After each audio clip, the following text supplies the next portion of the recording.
Hello viewers, आइए आज बात करते हैं एक बहुत ही मशहूर खाने और पीने की चीज़, जिसको कि दुनिया में शायद ही कोई शख्स होगा जिसने नहीं देखा होगा, नहीं जानता होगा, नहीं इस्तेमाल किया होगा। दही। दही यानी कि कर्ड, लेबनुल हामिज़, दौग, मास्त, तखस्सुर या शीर बस्ता। दही दूध से बनाया जाता है। आमतौर से गाय और भैंस के दूध से बनाया जाता है, लेकिन और भी बाकी जानवरों के दूध से दही बनाया जा सकता है, बनाया जाता है। दही का मिजाज सर्द वतर है, लेकिन अगर इसमें से मक्खन निकाल लिया जाए तो इसकी जो तरी है वो ख़त्म हो जाती है, उसकी जगह खुश्क आ जाती है, तब ये सर्द व खुश्क हो जाता है। अगर नॉर्मल दही है अपने मक्खन के साथ, अपनी मलाई के साथ, तो ये सरतर है और तमाम गर्म खुश्क बीमारियों में फ़ायदा देता है। गर्मी के दस्त हों तब इसका इस्तेमाल से फ़ायदा होता है। गर्मी की वजह से स्किन पे खुश्की है तो इसकी मालिश रोगन बादाम या रोगन कद्दू के जैसा ही तरी पहुंचाती है, खुश्की को दूर करती है। दिमाग पर, सर पर भी इसकी मालिश की जाती है और बहुत फ़ायदा करती है। दही, जैसा कि आप जानते हैं, एक ऐसी चीज़ है जिसका कि मिजाज जिसमें कि थोड़ा सा खट्टापन पाया जाता है, और ये लैक्टोबैसिलस बैक्टीरिया की वजह से जमता है, वो इसमें पैदा होते हैं तो वो ये दही जमता है। और वो दही को जमाने के लिए यूँ तो दही का ही जामन लगाते हैं, थोड़ा सा दही डाल देते हैं, लेकिन बाकी दूसरी कोई खट्टी चीज़ भी, चाहे नींबू हो या सिरका हो, ऐसी चीज़ डालने से भी दही जम जाता है। दही का पूरा जमा होना ज़रूरी है। आधा कच्चा दही अगर खाते हैं तो वो नुकसान पैदा करता है।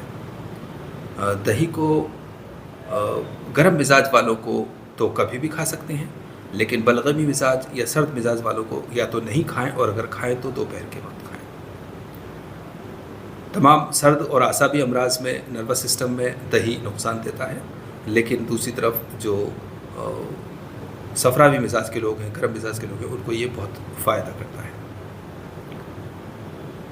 दही एक ऐसी चीज़ है जो सारी ही दुनिया में इस्तेमाल की जाती है।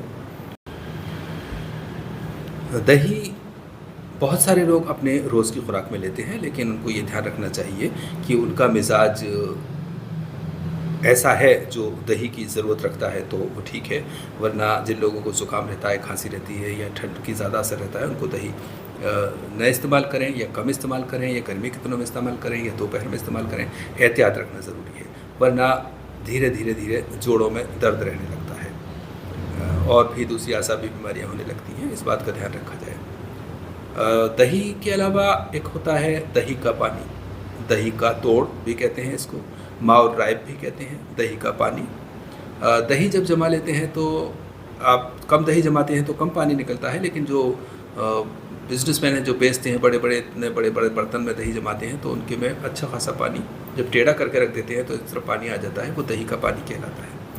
और वो दही का पानी भी सर्द तर होता है, और जो गर्मी खुश्की की बीमारियां हैं, ख़ास तौर से जिगर की जो बीमारियां हैं, चाहे वो जॉन्डिस हो या जिगर के और दूसरे गर्म अमराज हों, उसमें ये दही का पानी बहुत फ़ायदा करता है। इसको तन्हा भी लिया जा सकता है या कुछ दूसरे शरबतों, तो अर्क की जगह या पानी की जगह जो शरबत आप लेते हैं वो इसमें डाल करके अगर पीते हैं तो बहुत फ़ायदा करता है ये। तो इस तरह से ये दही का पानी हम थोड़ा सा देख लेते हैं, उसके बाद हम आगे बढ़ते हैं।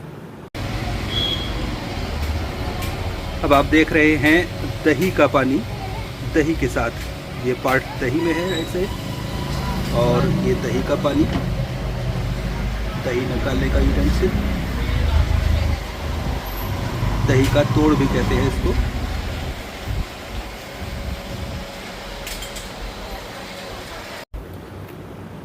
तो आपने देखा दही का पानी, आब जुगरात, और आप जानते हैं कि दही को ही जब हम बिलो लेते हैं तो वो उसका बचा हुआ हिस्सा छाछ बन जाता है और उसमें से मक्खन निकाल लिया जाता है। जब दही को पानी में डाल कर के चलाया जाता है तो वो छाछ बन जाता है वो भी ज़्यादातर है, और उसमें से मक्खन यानी कि घी का पार्ट अलग कर लिया जाता है।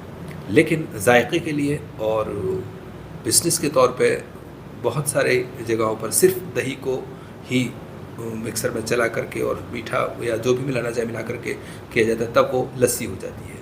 हालांकि लस्सी आप पानी के साथ भी बना सकते हैं, जिसमें कि उसकी अपनी जो चिकनाई है वो बाकी रहे, और अगर वो निकाल ली जाती है तो फिर वो इसका हिस्सा अलग होने के बाद छाछ बन जाती है। बहरहाल ये सब बहुत कॉमन बातें हैं जो कि तकरीबन हर इंसान को पता है और अपनी ज़िंदगी में सब चीज़ों को इस्तेमाल कर चुका है।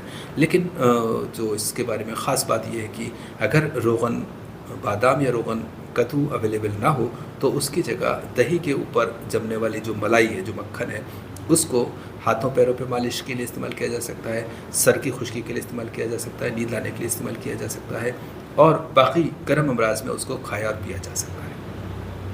फ़िलहाल इतना ही। अल्लाह हाफ़िज़।